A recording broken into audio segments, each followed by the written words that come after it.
Well, hello, good afternoon, good morning, good beautiful everything to wherever you're around the world. Welcome to Aquarius Rising Africa. And I laugh because it's so good to see all our viewers sitting in the waiting room, in the chat room, waiting for us to start. So I love seeing that. Thank you so much for waiting for us to start. It's wonderful. And to have our beautiful Jessie back with us again today. We've got a triple whammy this week, actually. So we're very, very grateful for that. Hello, Morné. Hello, Jessie. How are you, beautiful people? Oh, hello. Good morning. Good. Hi, Jess. Good. Wow. We had a really great conversation last week regarding the kids, especially in the system, who are being trained with elemental magic, stuff like that. And I know you shared some amazing content with us there. So what I'd like to maybe just move on with today is the initiation stages of the kids. I know we speak a lot about the 5-year rituals and the 12-year rituals. So I would be very interested to know from you, what other stages do the kids go through, the girls, the boys, anything like that? If you can Yeah, so I share that. guess if we were to kind of just like outline it for everybody first, and you have to keep in mind that really the system is catered to, what positions are they choosing kids for or preparing them for. Those decisions come out of several different places. In the occult, they really highly go off of, what are called prophecies or words of knowledge that the oracles are given. And the oracles is a separate group of kind of diviners that are very specific to, searching the stars for signs, searching old books for prophecies, and they will take all their knowledge that they know and try to divine or decide like who is destined or fated for what. Um, in that group, you also have the Mothers of Darkness. You have a special elite group of women called the Morning Stars. Several of the high-level oracles are morning stars. You also have some Sisters of Light, and then you have beings who are intricately involved in that, who oversee some of the mother goddesses and high-level priestesses. Um, some of these individuals directly serve, um, you know, there's not technically a temple in Israel, but there are select group of women priestesses who are serving and divining in connections with Israel. Um, so these groups, they're looking at the fate of every child born, and helping in that selection process. So you're still going to have testing. They're going to want to know when that child is born, what they're able to do and how the system can use them. Can I So it's just not, go ahead. just to interrupt you there? When we've spoken in the past about when a mother is pregnant, basically, so any woman that falls pregnant is already tracked by the system, right? So even if this child is not a hierarchy kid, so to speak, they can still track them via the ways that they do to see if they want specific kids, right? Right. So think about, and I'm not saying that like all these programs are bad, but think about, the kind of the subtle monitoring that's going on for pregnant women. They go in, they have a doctor that sets them up. They're going to start charting, growth. Um, they're going to do ultrasounds. They're going to, um, some will, take mother's blood, monitor that way. So that's the beginning of the monitoring. And so the first ritual for some is going to be the Moonchild ritual. And For that, there usually will be a high level, a child whose life is taken, and we've talked about the Moonchild ritual before, but there'll be an exchange, like they'll take another life in order for that child, and they'll cause a first traumatic event in the womb to make that first connection with the demonic spirit with that child. So that's kind of first. So they do start, the monitoring kind of goes generationally. They know when a woman's going to be impregnated. They're going to start watching and, start seeing about that child, where they want to put them. The next time, there are some rituals that happen around age 3, and it's, again, not for every child.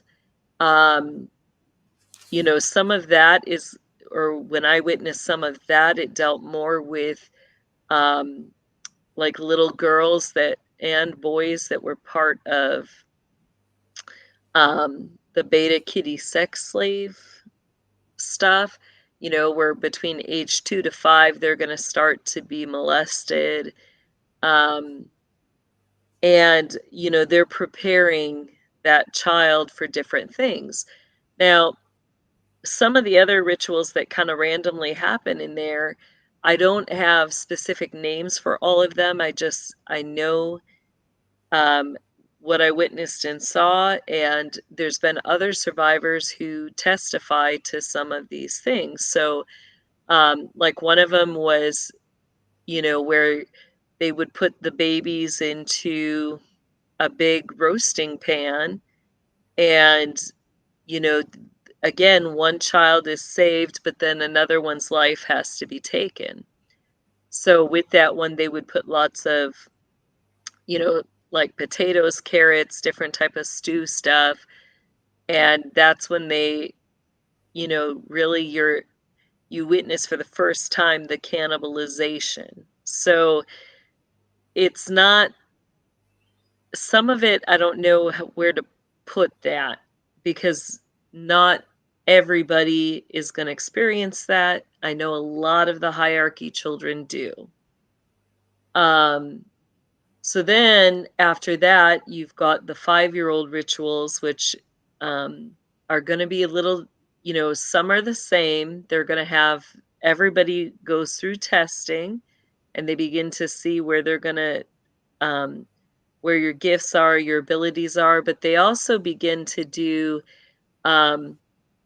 testing to decide which circles you fit best, like which kids can be in your circle groups.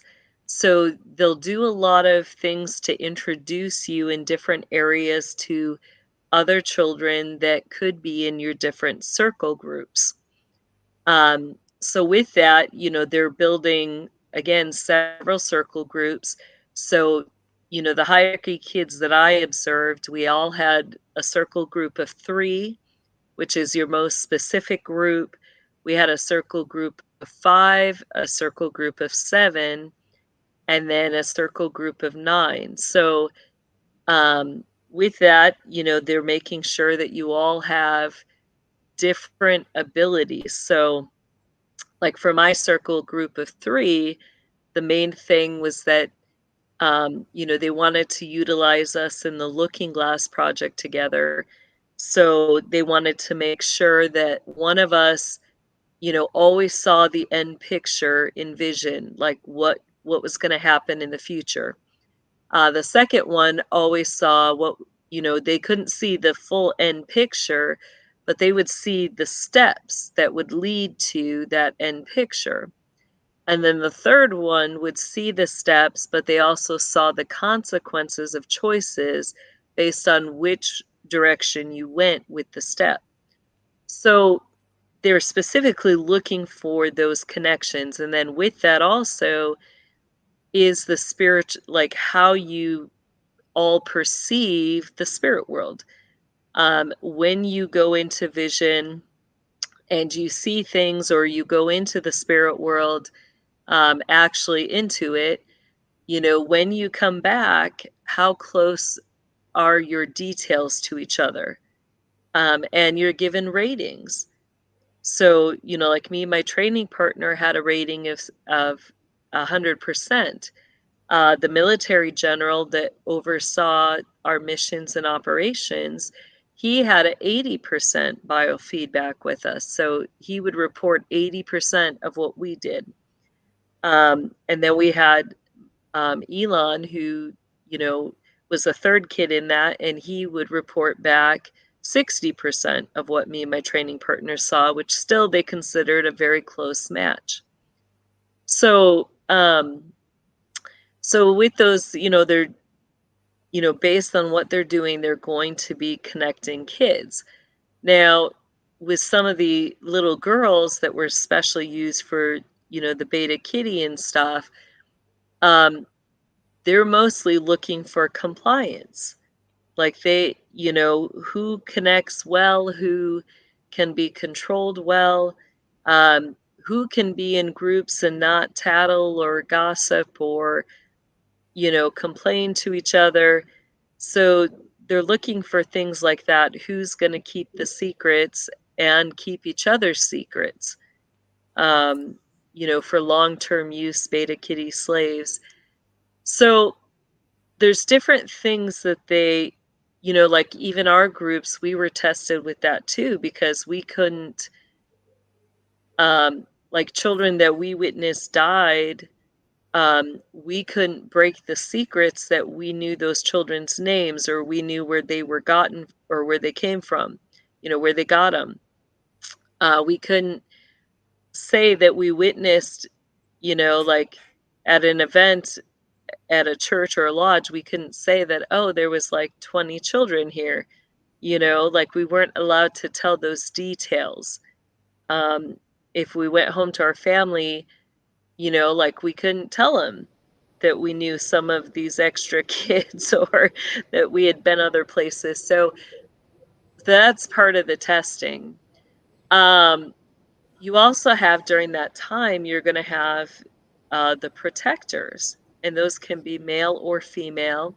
So they're going to look for those children that naturally have that come from those honorary bloodlines of service, and they're going to look for specific things like, you know, is that child, you know, willing to give their life for another? Do they really connect with somebody well, where they can help create that lifelong bond and then lead them into that unbreakable vow together, so that they don't, you know, they'll be in that lifelong service. And they really have to pair those well, because, you know, you've got two different aspects in the service. Like with the elite, they don't, you know, it's an honored position, so their protector really becomes like their most honored treasure. Like their job is to care for that individual, to make sure they're provided for, to give them everything that they need. You know, so it's a mutual deal. It's not just that they've got this person who's gonna do everything on their end and the elite has no responsibility. They are responsible for their protectors. And so, you know, they're looking for that bond that they can create with those, and that happens at age 5. And for the protectors, like that's the first time they go through their family ceremonies, usually with their father, their mother, or their uncle, whoever has had that changeling spirit that the family makes their vows with. They will take those vows and, you know, enter into that agreement of service. And, you know, then later they will again take that vow and like finalize it around age 20 or 21. And that will happen during a blue moon ceremony. If, while we're on the topic of protectors, I noticed actually something on your Twitter account a couple of days ago where someone asked you about are all protectors male. Don't do it. No, I'm kidding. I'm sorry. um, I assume one assumes, I did assume anyway, that protectors are male. It would be like your bodyguard, and one would just assume that they are male. But what you're saying is that they're female as well. So I'm Yeah. wondering how. Obviously, this is with a lot of sorcery and magic and stuff and obviously a lot of skill as well. How would a female protector in the system operate? How would that be? Can you speak to us on that? Yeah, it depends specifically what their job is.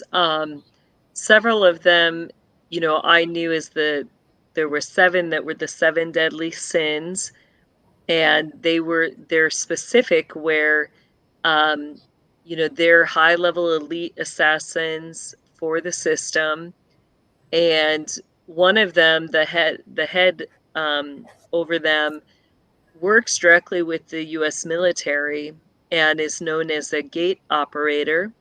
So her job is to basically do all the coordination for the protectors and to teach those who are working with her to operate those spiritual gates at the military bases for travel.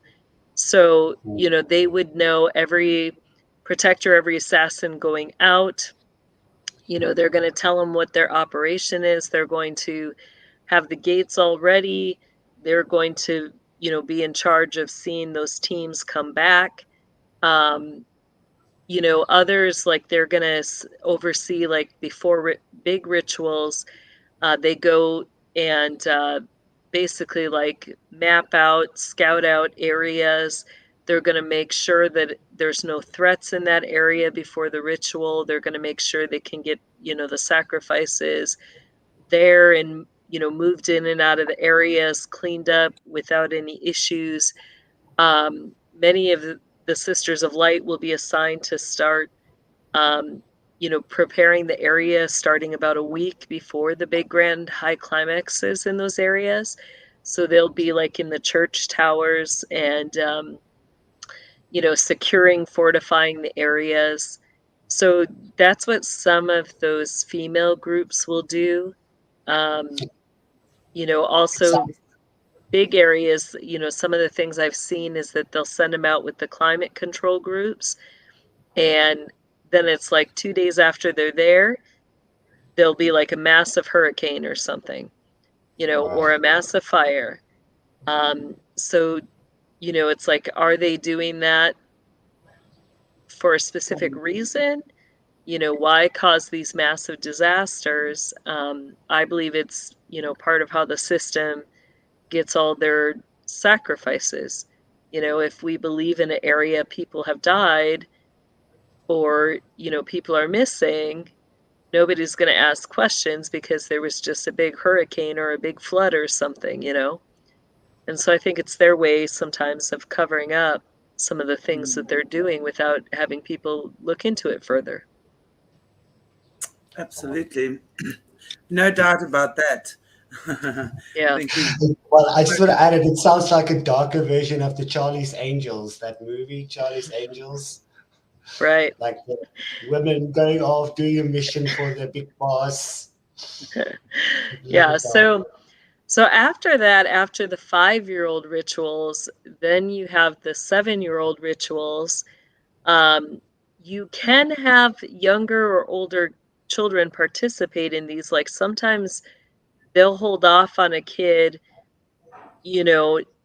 for whatever reasons, it could be anything. But with the 7-year-olds, for the girls and the boys, you're going to have the marriage to the beast ceremony. And a lot of them, that takes place in connection to their catechism if they are involved in the Catholic Church or the Lutheran catechisms. So, for that ceremony, like, I just remember, they dressed us all up as brides and we had to wear those stupid white lacy dresses and those stupid, lacy socks with patent dress shoes. And my gosh, like, You know, I'm that child that, no, I don't do the lacy socks and the patent shoes. So, you know, I mean, it just doesn't work, Shanty. I'm telling you, like, the shoes are so slippery, and when you got to walk on those little cement floors and you're like slipping, you're like, how the heck am I supposed to go after an assassin if I got to wear these stupid things? But anyway, they serve much better as weapons. I'll just let people know that right now. Okay, well, I But definitely want yeah. more intel on that. How did you use a patent leather shoe as a weapon when you? I think we need Well, to the better definitely answer would be that there are over 20 ways you can use it as a weapon. So Wow. we're doing a show on that. We're doing a show on that. With So, pictures. I can't give away my methods here, Shanty, but I'll let people know I don't own any patent leather satin shoes, nor do I really own any heels or dress shoes. So that should give people peace. We're still going to pick your brain on how to use patent shoes as a weapon there. But anyway, that'll be next Yeah. week's story. That'll be We the call it cute the little women empowerment course. interview.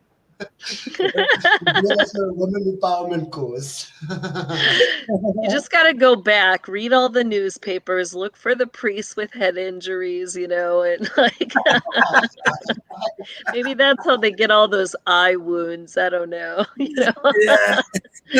Plonk. Okay, you're letting us in there. I I mean, it's like it. kind of, you just, you know, pull it back and it will fling, you know. I mean, kind of like a boomerang. But anyway. Lovely.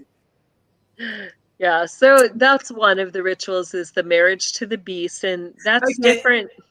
Please explain to me about this marriage of the beast ritual, because I've heard of this before with the kids, and I would just like for myself more information what that actually is. It sounds absolutely horrific. Yeah, it is. So with that, you've got, well, I guess we should go back, because preceding that, and again, I don't know if all children go through this event, but you also have I guess it would just be your Satanic Baptism. So that for me was around age 5, and I don't know if every child goes through it at age 5. So for that, you know, there's different ways that I've seen it done. My experience was that they literally buried me in a coffin and started to fill it with blood. I had a tube that went up through the ground that I was able to breathe through. And then you're down there for a long time. I don't know how long exactly it was. But, you know, then you come back, and thankfully for mine, when I was brought up, you know, I've talked about how Siska Wheeler was connected in my past. So she was the individual who, you know, would prepare me for different ritual prep and also would help clean up. So after they pulled me out of that, Cisco actually was the one giving me a bath, and she ended up like scrubbing me down head to toe and rebaptized me in the name of Jesus, and you know, undid that Satanic Baptism. But because of that, then that night, that was when my proctor tried to drown me. So, you know, that's one of the graces I've given Michael Carcock, is that he was the individual that my training partner went and got that night when my proctor was drowning me. And, you know, he's the one who, I don't think I fully died or anything, but I just know when I came to, he was the one slapping my back, and, you know, they were telling me to breathe. So, so that was at age 5. So then at age 7, it was the marriage to the beast. And with that, you know, I want to explain, because there's 2 separate ceremonies. You have the marriage to the beast, but you also then have the Satanic bride rituals. So they're two separate things, so people understand that. And when you're a bride of Satan, like that can happen at any age when you're chosen for that. And usually there's only so many chosen every 5 years. And, you know, I don't know what happens to retired brides, but usually there's not more than, you know, 10 to 20 of them in the United States at one time, or in a certain area at one time. They keep them very dispersed, very quiet about who they are. And, you know, they'll rotate, they'll do a lot of travel. With the marriage to the beast, you know, that's really where you're taking that covenant with Satan, and it lends way into further rituals, because after that point is when you're going to start having quotas that you have to fulfill. So in that, everybody is basically presented to Satan in their dress attire. I just remember, like for ours, like we all had to be kneeling in front of an altar, and it was for a long time. Like they want you to kind of be broken, and sometimes they have kneeling on, like they would shatter glass or other things so that you would get cut up on your knees. And you know, there's a lot of push that you have to be willing to suffer and endure, and you know, take your position and serve Satan as you're supposed to. So it's really an uncomfortable thing. You know, and I was trying to remember what else with that. You know, I was not one of the kids, like there was a under room with that, underground, where I just remember there were mattresses. I know that they drugged kids, and I know that there was sexual abuse that happened after they took their vow. You know, you have to remember too, the majority of those kids, if they were, you know, hierarchy kids like me, they already had, at age 5, put their hand on the wall, which was part of the first covenant. And then that covenant is kind of fulfilled then as you take your verbal vow of willingness through the marriage to the beast ceremony. There's a lot more details in that, but I'm going to just stop there for today. For the boys, you know, it's the same thing, that, you know, they're brought into that covenant relationship with Lucifer to serve him. And then from there, they begin to have, you know, because Satan pulls on that covenant, so he gives that, that's his access into your life. So, you know, I'll say, you know, the hierarchy kids that I was with, it was after that time when Lucifer would start appearing more to try to have that personal connection or relationship. So one of the things that he appears for as your quotas begin is that he wants to cause that blasphemy. He wants you to reject Jesus. So I just remember things like, you know, he would have me in the Catholic Church standing before a statue of Jesus, and I had already seen a lot of abuse with these statues. So, you know, I saw priests that would, you know, tie devices that women use in sex onto these statues. I watched them hurt kids with these. And so, you know, Satan would bring me before this statue and would say all these blasphemous things about God, and, you know, trying to get me to renounce him or say that I don't believe in him. And, you know, his arguments, actually, I'll put it out there, his arguments can be quite good, you know, where it's like, you know, how can God love you when he, allows these priests in his name to harm these children.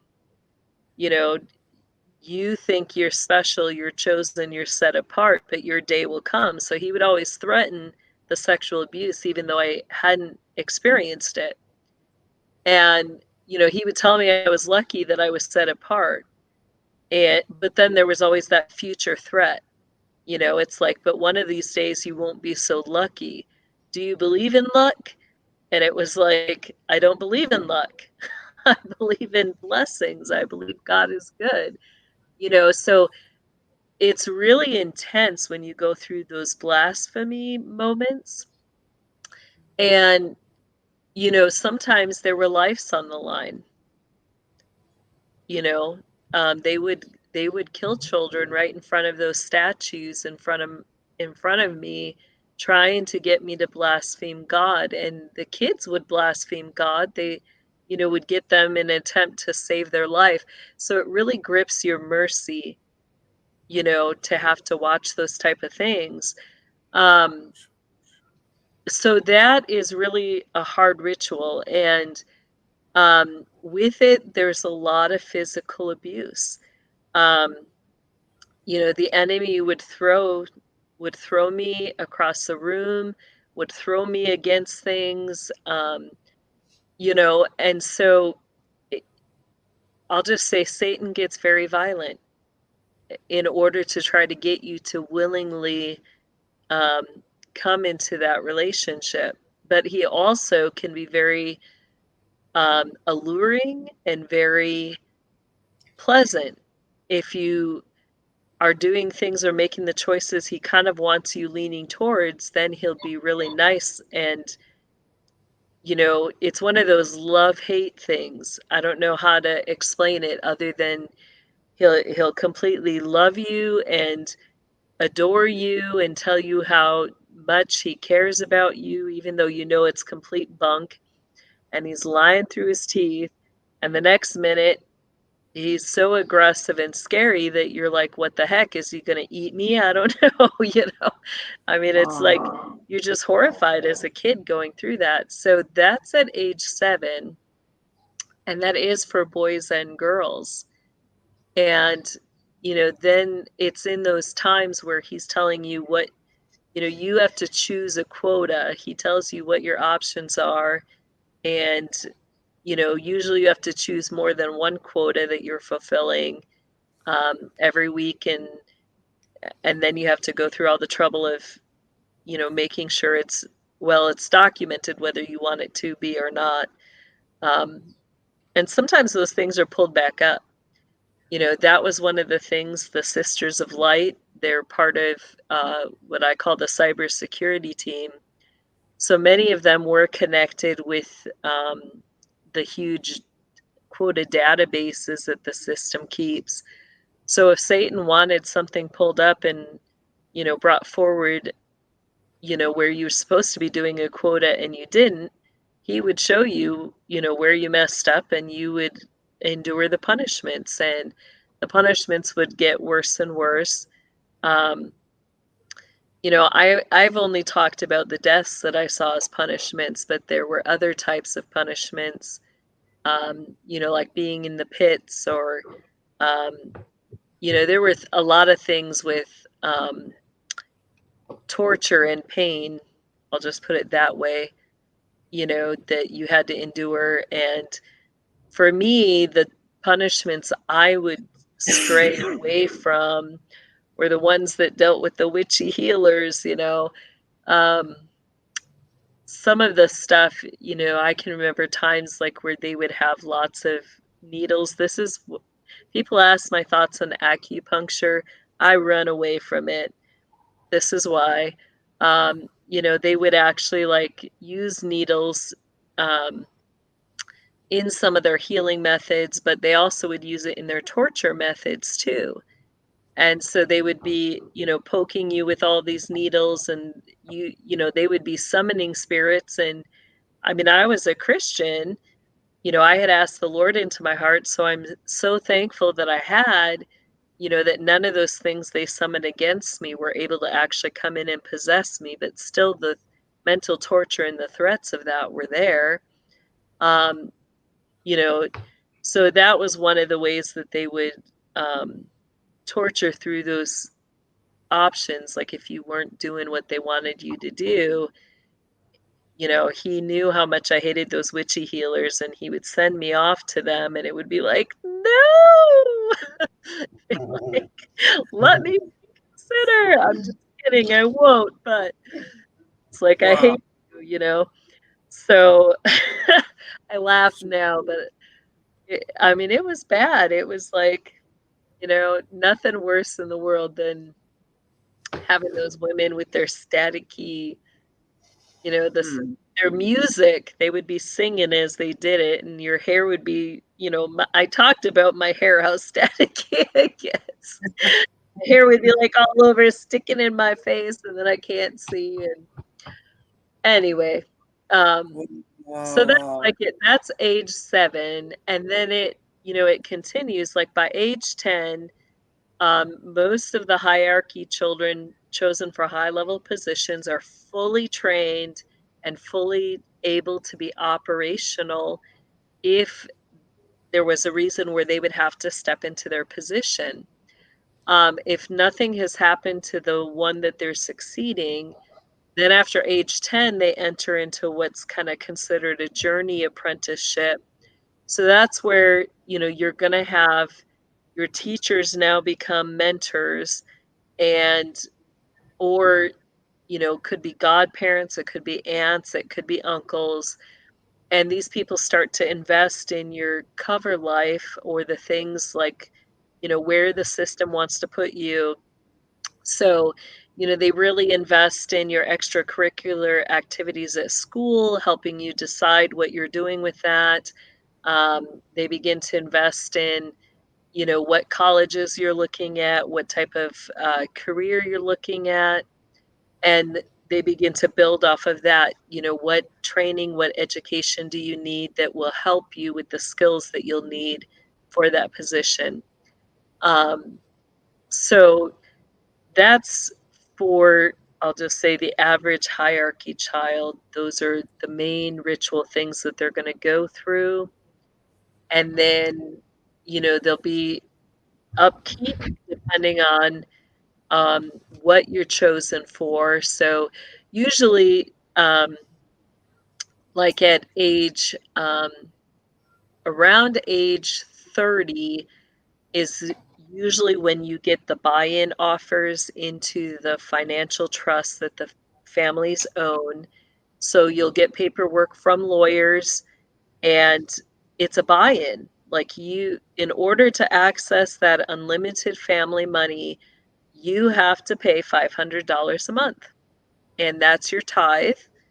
And so you get your different buy-ins, and it goes from there. Wow. So basically, when you tithing your $500 or whatever it is a month, that's you consenting. Correct. Yeah. And if you don't consent,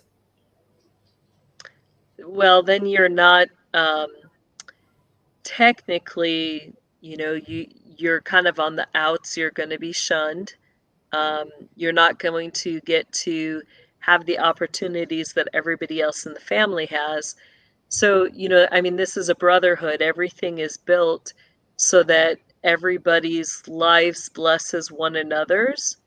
So, you know, you've got, you know, think of all of your needs. You've got your grocery store, you've got your plumbers, you've got your vehicle needs, you've got all these different things you got to access, including, you know, a property, a place to live.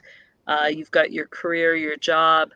So what it means is when you're not in agreement, then you're not going to get the opportunities into all those things. If you need a plumber, you're not going to get the best of the best who's going to come right away and fix your needs. You're going to have to search and find one that's going to take your call, and then find somebody, you know, some guy who's going to, you know, charge you a bunch, but is going to give you cheap work, and you're going to have to call that repairman again because he's not going to fix it right. And, it's going to be a pain in your side, and that pain and suffering is a reminder that, oh, you should be on the good side, because then it would be completely fixed right away and you wouldn't have any more problems. So Wow. there's a lot of things like that, but they'll hit every area of your life with that, where you'll have people literally turn you away and say, I can't help you. Yeah. And it's sometimes the silliest things. So, It's amazing. So it's like, okay, all of this material stuff and all the luxuries and whatever is going to make your life easier for $500, but you just comply. And if you're a good girl or a good boy, no problem, But right. you got to listen. Basically, you got to listen because they're calling the shots. So is it also through that system that they then can instruct you to do certain things? Do this or else? Yes. So they'll just come in and give you the instructions. So I've had, before, I've had people that would just like pop into my school and would pass me in the hall, and they'd be like, remember to be a good girl today. And, or, it's like, then I would go through the lunch line, and the lady there would tell me the same phrase, remember to be a good girl today. And she'd always like wink when she said it. And you'd be like, what the heck? Why is everybody telling me to be a good girl today? And then you're like, was it because I wasn't a good girl in ritual yesterday? And, Well, so they'll send their secret messages, or, like, even I've had, like, one of the times, like, I was working at a nursing home, and the enemy started everywhere I went. The phrase, you belong to me, started popping up out of nowhere. It was like on bulletin boards. It was in songs that were playing on the radio. And then I went into this nursing home, and they have a library where they always, like, in the window, they'll display usually several books.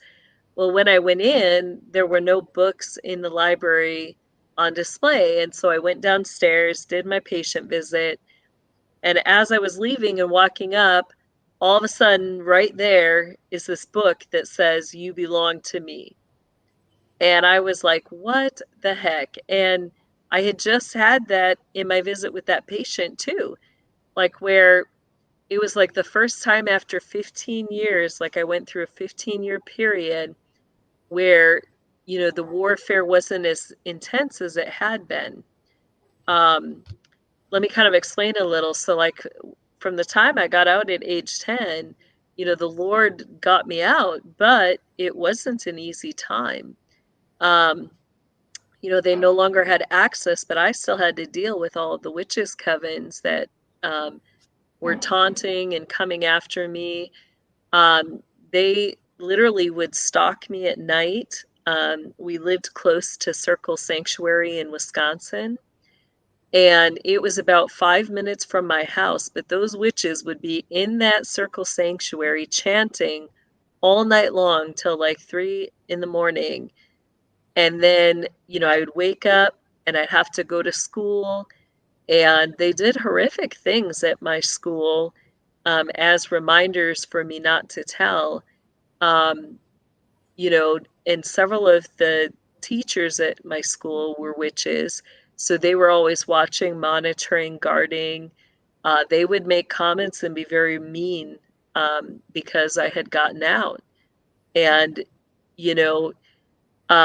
like, they would do things like, all of a sudden, it's like a internal school. And all of a sudden, like, all these crows and birds would come flying at me down the hallway. And I would be like, what the heck? I would hit the deck, and then they would just disappear. And then I would stand up, and there'd be a witch standing at the end of the hallway, and she would just like gloat and like walk off. But it's like, you can't turn in this stuff, because it's like, I did have proof, because even with those times, like, there would be little feathers that would be left as a trail, and I would sometimes pick those feathers up and take them home. And then they'd get mad that I took their feathers, so they would try to come and retrieve their feathers from my house. And it was like, this is really a no-win situation. And even my poor little brothers, you know, they would have nightmares of women standing outside our windows singing at night in robes, and, you know, apparitions appearing. We would have paranormal activity happening in our house. You know, or you'd get like where you'd wake up to a woman screaming outside, and, you know, my dad would go out and search, you know, the yard and stuff, and he couldn't figure out where it was. You know, there was a time, you know, we thought they dragged somebody into the cornfield behind our house, and, you know, we could hear the screaming, but we couldn't do anything about it. We didn't know where they were at, and police wouldn't respond. So we'd have a lot of those type of activities like that. Wow. Yeah. How long? I mean, did your mum and dad at this point know what was going on? Were they sort of a little bit in the dark about this? My mom kind of did, but my dad did not. And my mom at that point, I think after age 10, that's when, you know, she attempted to call the police and turn it in that way. And they just told her, you know, it was the Madison police. They told her that if we wanted to live, we just needed to keep our mouth shut. Wow. So, yeah. Just like that. If you want to like live, that. shut up. Our law enforcers. Yep. Right. And Wow. yeah, the next person who came out, they did when we got, when me and my sister and our friend got followed home from school one day, and it was somebody that I did know from the system. When I described the guy who followed us, that is when they sent out Ted Gunderson. So, you know, I was probably a little closer to 11, but I was 10 years old when I spoke to him and told him about the Mothers of Darkness in our area, and, you know, told him the churches where things were happening. And how did he deal with that? Because isn't he a news interviewer? Isn't he? No, he's one of the individuals that the FBI would send out when there were particular cases that dealt with satanic ritualistic abuse or things like that. Yeah, from my understanding, I believe he had to turn his reports into a certain individual. And I believe that that individual sat on it or destroyed it, but that was McCain, and nothing came of a lot of Ted's reports and works were stopped. How sad. Yeah. And I'm seeing just from the comments here, it seems he's passed away now. Is that right? Yes, correct. Wow. So one of the good guys that sadly left too early in these situations. Wow. But you know what? I'm so grateful for people like him, actually, if we just speak about it here, because even though at the time his voice may not have been heard, and he may not have been able to speak up for a lot of people such as yourself. Mm-hmm. Now he certainly just energetically, if nothing else, set the trend, right? For these stories, because no doubt these stories were already getting out then. And even though they may have been stopped, the momentum was gathering, right? So people like him have been invaluable in this journey. That's incredible. Wow. Yeah. Wow. Well, there is always, I encourage people to go back and listen to his talks. He gives out so much information in his talks in the best way that he can. And a lot of it is what I call coded. Listen specifically to the things he repeats, because those are important clues. You know, what was funny was that one of his stories, like when it dealt with like the McMartin tunnel cases and the school cases there, he kept repeating that, you know, the witness that they ended up disqualifying, they were saying, you know, she couldn't have been there. And the reason they said she couldn't have been there is because she reported that the family for the house there where they said, kids were being trafficked through, that they had a rocking horse that was broken. And when they went, they found out, no, the rocking horse isn't broken. So they discredited this woman. Ted kept repeating that information. And the reason he kept repeating is you have to ask it from a different angle. Why did the girl say that the horse was broken? It's because that's what she was told. And as you go back, there's many other children in that case who also believed the horse was broken and never were allowed to ride it because that's what they were told. Wow. So it's interesting. He goes back and really emphasizes the proofs. Wow. So thank God for people like him. Really, thank God for people like him. Speaking of which, Jess, on the kiddie side, which is a little bit off topic, but nevertheless spurs something in my mind. Jonah Reef, where are we at with his situation? Jonah Reef was that also that boy that was trafficked in the system and stuff, right? Where are we at there? Have we heard anything about him lately? No, I haven't heard a whole lot about him lately.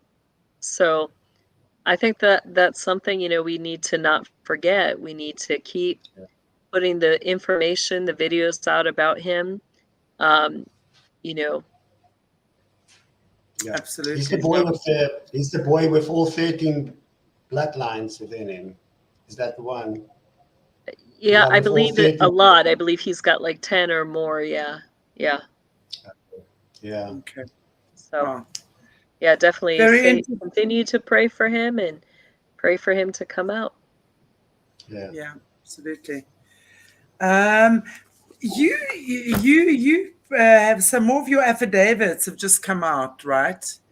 Yes. Now, what I was saying to you early on is that I couldn't actually read it on the thing, so I actually downloaded it, which hopefully I'm going to get. But was his parents mentioned on your affidavit? Now, correct me if I'm wrong here. Not his parents, no. Relatives of his, yes. Relatives, as in what function? Can you explain what function they were playing?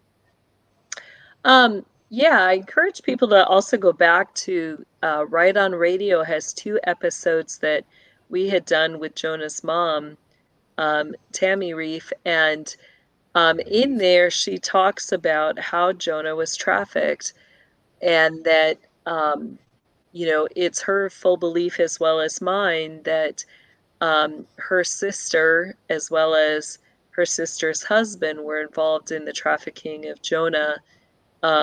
So that's what's brought out in the affidavit, are some of those connections with individuals or people to those Carlsbad areas and places, and also the connections to Oregon in that. So, wow. The plot just thickens, doesn't it? There's always something. It does. There's always a big plot to bring out. Yeah, that something is quite dodgy. I'm just looking at the time. I think what I'm going to do maybe is just, unless there's anything else about the initiation or the stages you'd maybe like to share with us before we move on. Is there anything else that comes to mind for you? I think those are the major ones. I mean, you do have like a little bit later, again, depending on the girls, like around age 13 to 14, you're going to have the sacrifice of the firstborn. That's to be a mockery of Jesus Christ, but it also, we see that mass sacrifice of the firstborn sons in the book of Exodus when Pharaoh refused to let Israel go. The Lord took their firstborn, so it's kind of in retaliation to that And we also see twice where, Pharaoh does a massacre of all the Egyptian children, and then later in Jesus's time, you have Herod, who also did a massacre of all of the firstborn, or the boys, all the males, male children that were up to age 2. So that's a big one. And right before that, you're going to have the 12-year-old boys rituals. The girls also go through a 12-year-old ritual. And then you'll later have them go through the 13 or 14-year-old ritual with the sacrifice of the firstborn. Now, that's not done like in, let me think how to put it. There's some lines where they're breeding for certain, they want a certain sex, they want a certain child. So there's some lines where they don't do that sacrifice. Like in my line, all the females, the firstborn were considered females. So as long as your firstborn is a female, they won't sacrifice it. But if it happens to be a male, then they will sacrifice that child. So, absolutely. Yeah. Wow, it's horrific. I've heard a lot of the overcomers speak about that. When their firstborn is sacrificed, it's quite horrific how these women still are cognizant today is beyond me after experiencing that. That's for sure. Yeah. But anyway, just moving along to a slightly different topic before we let you go. Can't believe our time flies. I always say that. Blood alchemy. Now, I know you've also touched on that previously a little bit. What can you tell us about that? What is blood alchemy? What does it mean? What do they use it for? Please enlighten us on that. It's one of the highest forms of Solomonic magic, and it's considered an element, but it's not your usual type of element. So, if you're thinking about magic in general, it's going to kind of work the same way as if you were working with air, fire, water. You're just learning to be a master with that element. And the individuals who practice that type of blood magic, they go through the different sciences with the blood, because they will use it in alchemy. They will use it for tinctures, potions, spells. And at the highest levels, you don't need to get that blood from somewhere else, because you learn how to use your own blood. But even with that, there's not always an outpouring of the blood. They consider it like that your willing sacrifice. So they learn how to manipulate their blood. I'll just kind of give a little clue here into some of that.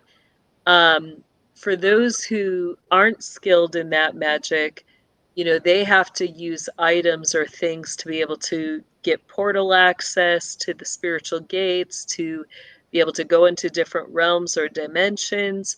So that's where they'll use the diamonds, the lace, they'll use sex magic, other things. But those who become very skilled or accomplished don't need any of that.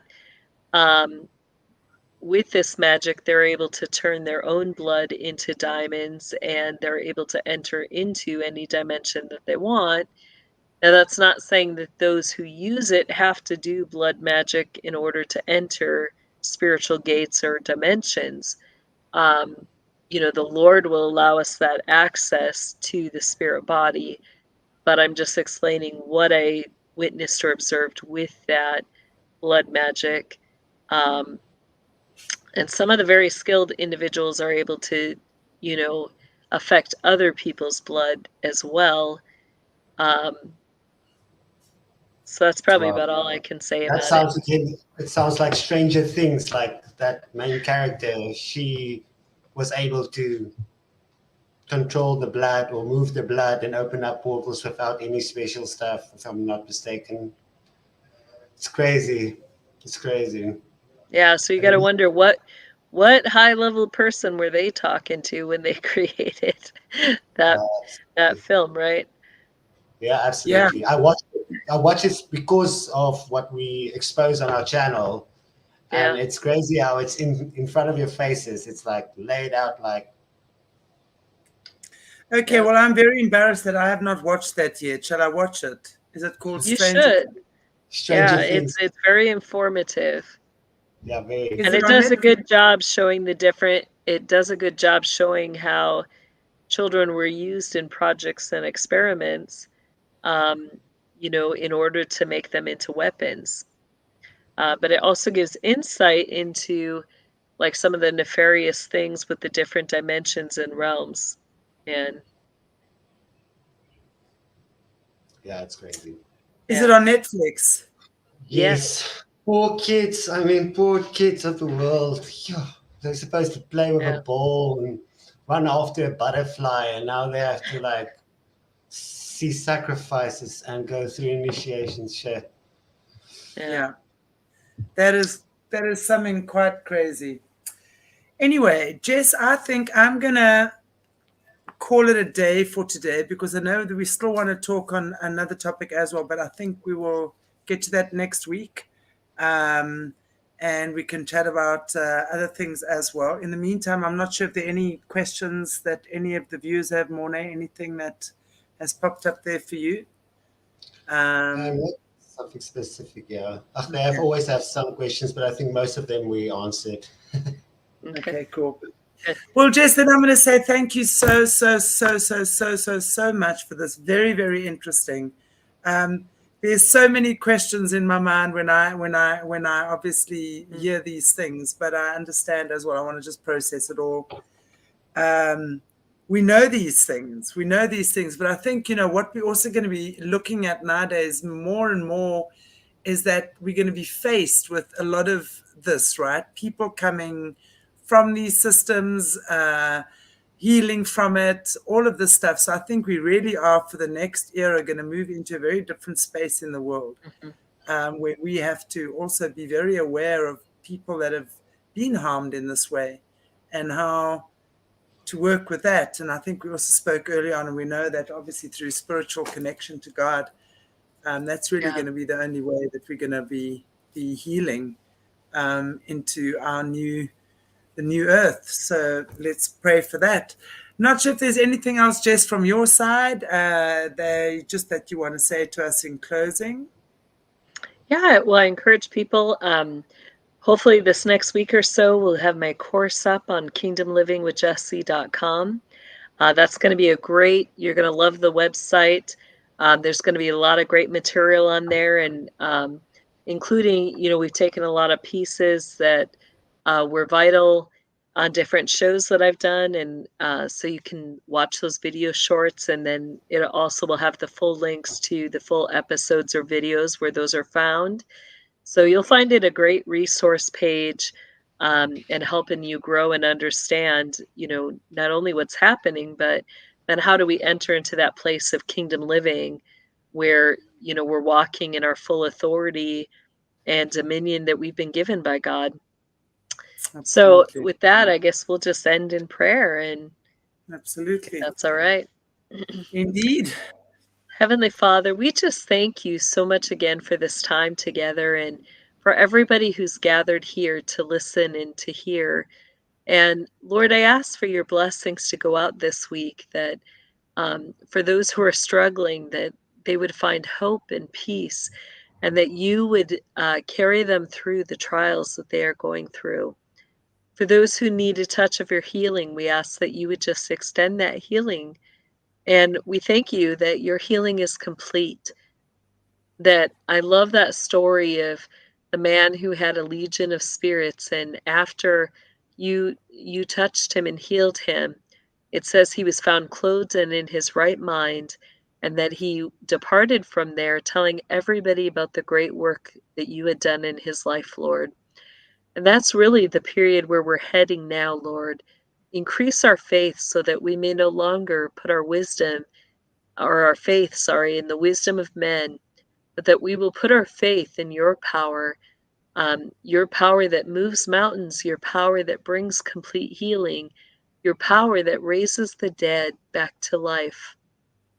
I thank you that that's what we have awaiting us, and we look forward to these weeks and these months to come.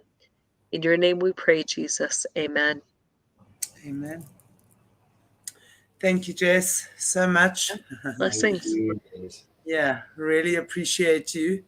And I want to say to our viewers, thank you so much for watching and supporting and just being cool.